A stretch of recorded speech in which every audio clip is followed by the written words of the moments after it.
Today we're going to cover my 5 favorite arm exercises for the triceps without weights. You don't need a gym, you don't need specialized cables, machines, and all this expensive fancy equipment. The body, it understands tension. The muscles respond to tension. Calisthenics is such an underrated option for developing muscle and strength. And today, I'd love to share with you the transformative effects of bodyweight exercise done right. Today's video is all about arms, and if you're looking to do your dips to bias your triceps, you just need to keep an upright torso. This gives you more shoulder extension to stretch your triceps. When you combine this posture with a strong lockout at the top, your triceps will be absolutely blasting big time. For strong, pain-free dips, you have to respect the scapula. I don't want you doing dips with these shrugged up shoulders like this because it makes you weaker.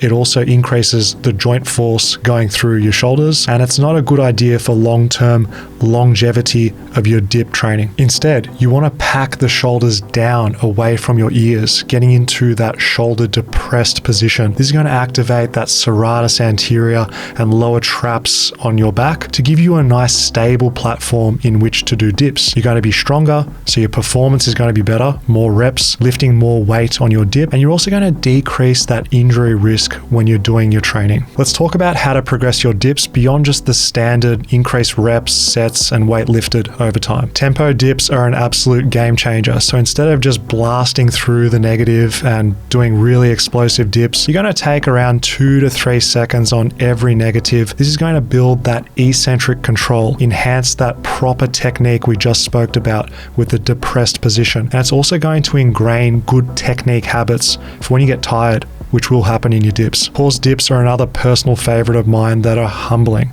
You're going to pause in the deep dip for 1 to 2 seconds. Doesn't sound like much when we're just talking about it, but boy, does it change the game of the dip. It's going to help you with getting a consistent form standard. We all know this, dips can be tricky to hit that depth. If you practice pause dips, you'll reliably and repeatedly hit that 90 degrees or deeper position every single time. Pause dips are great because it takes away that stretch reflex, that elastic recall. So you're building that brute strength, and it's really joint friendly too. You'll hit your muscles hard, build brute strength, and you'll have another variation of dip to keep you challenged.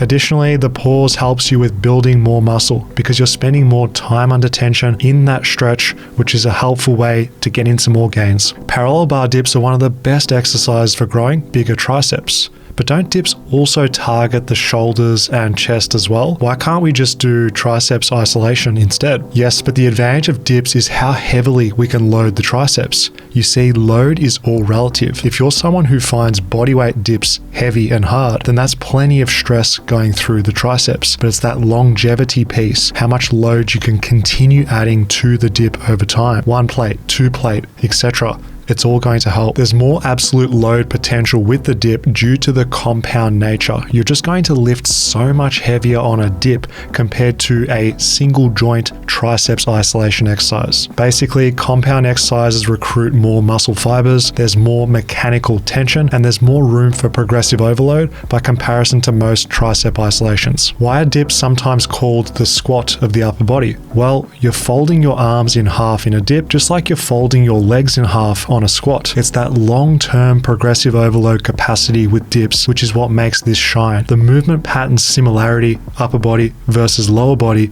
makes the weighted dip a classic calisthenics compound. If you want to train dips but your gym or park doesn't have the right equipment, the dip bars feel awkward, I recommend using rings. The advantage of ring dips is now you've got movement in the forward to back, side to side, and also rotational planes of motion. This extra stability that you have to generate yourself increases muscle activation, and it forces you to work harder. Just doing bodyweight ring dips is humbling. I'm saying from a beginner all the way through to advanced. It's what's called a self-limiting exercise. Because of that unstable environment, just your body weight is going to feel hard, and you don't have to throw on heavy weights to be challenged. With parallel bar dips, you can find a way to muscle your way through or use some momentum to get through the hard parts of the dip. With the rings, There is no way of hiding.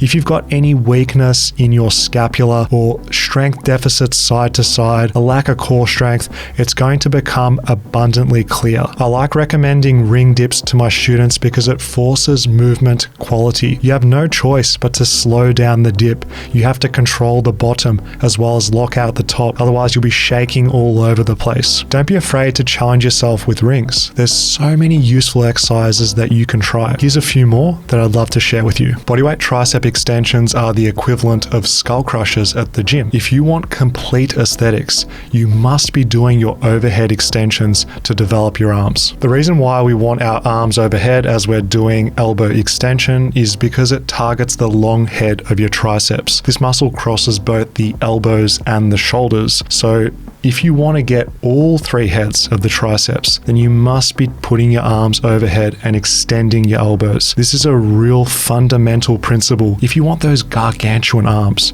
you look around at anyone doing bodybuilding or calisthenics movements, doesn't matter if it's weights or body weight, they're probably training their triceps overhead, and now you know why, because they're getting all three heads of the arms. And so should you. The advantage of doing tricep extensions is that it's an isolation exercise. You see, on things like push-ups, dips, overhead press, you're also targeting your chest, shoulders in addition to the triceps. So by doing isolation, it's a smart way of using your energy and time to dedicate your focus to exhausting this muscle group to grow bigger and stronger. Concerning technique, you want to use a deep stretch as well as a forceful lockout. By combining these two, you're getting that stretch through the triceps to elicit that muscle building response. And then by locking out with full extension, you're getting that serious contraction and building that end range strength. Most of our calisthenics moves require a strong lockout. This is where most people often struggle with. They can't complete the rep when they're doing their workouts. By doing your isolations, grinding hard on them, you're not going to have a problem with finishing your reps. A common myth is that locking out is bad for your joints, especially on tricep extensions. Now, this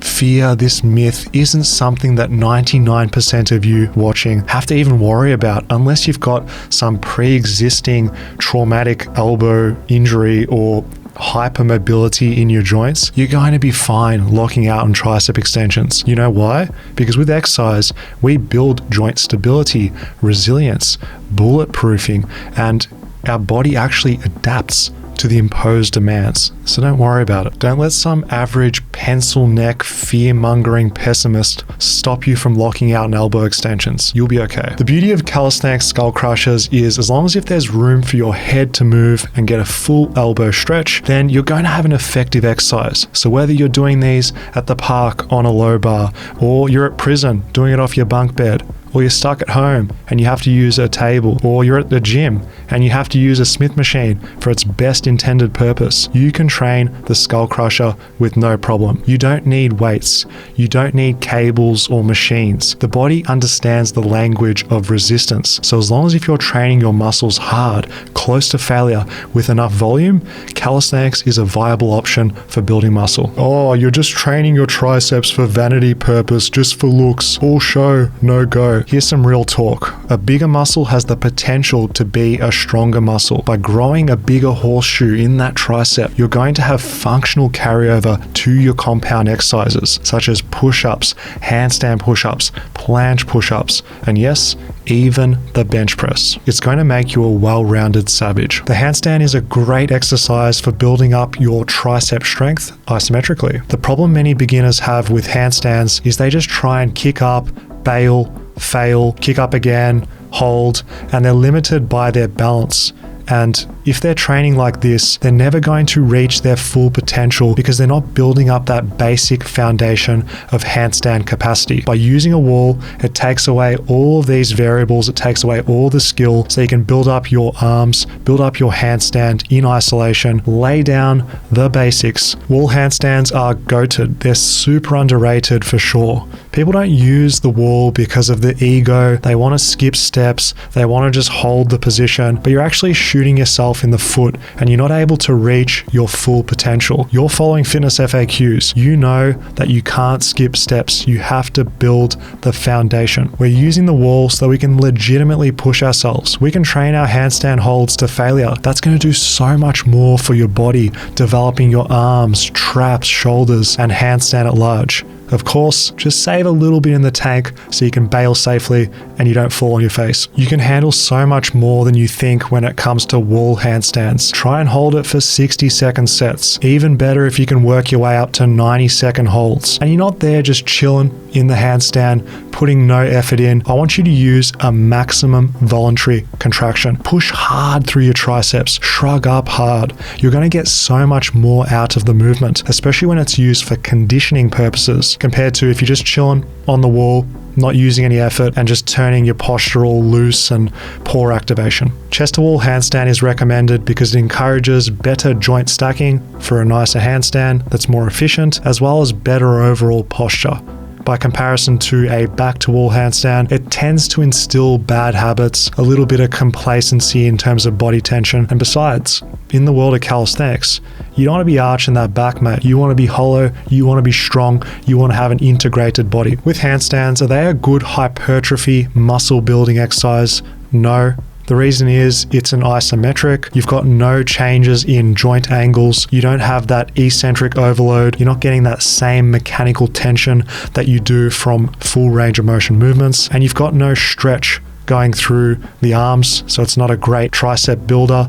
But what it does do is develop different attributes in your upper body. It's going to develop joint stability, straight arm scapular strength. It's going to develop lockout strength in your triceps. And of course, doing handstands improves handstands. The handstand isn't going to build bodybuilding level size in your traps and your triceps, but what it does do is it increases your overhead strength, which when you do train those compound bodybuilding, muscle building exercises, you will grow. The triceps dip is an arm dominant dip that has come under some scrutiny over the past few years. The argument being that this exercise is terrible for your shoulders, it's going to destroy your joints, and it should be avoided at all costs. The argument being that it causes shoulder impingement. This is a situation where the humerus is going to pinch structures like your rotator cuff, the bursa, and irritate the tendons in this area. Don't listen to the movement haters, guys. Unless you've got a pre-existing injury or you're training with reckless technique and aggressive overload,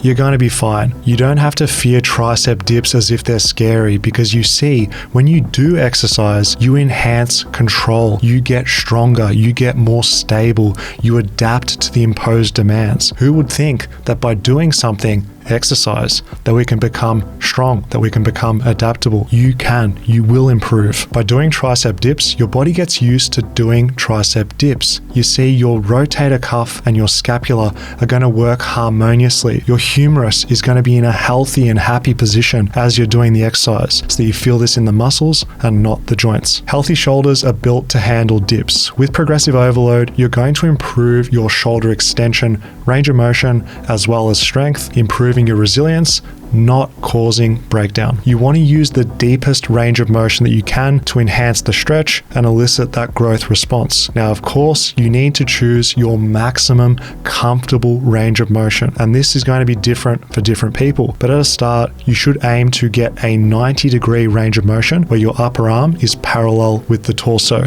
Pro tip, using rings gives you all of the benefits as well as it mitigates the risk. When you're on the rings, you can go much deeper because there's more freedom of movement by comparison to, say, a parallel bar where you're fixed into this awkward position. So you're going to find that you can get a further stretch, a further stimulus on those arms, being the triceps, which are the main mover in this particular movement. A bonus little technique that you can apply is trying to lean forward during the entire movement, particularly as you come to that lockout position, because this is going to give you that huge contraction.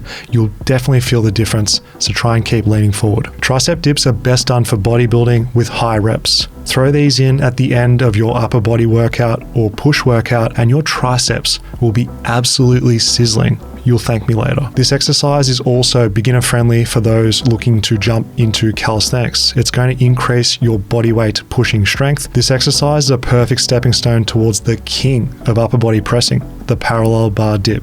Keep watching to find out why. The ring support will make your lockout strength unbreakable.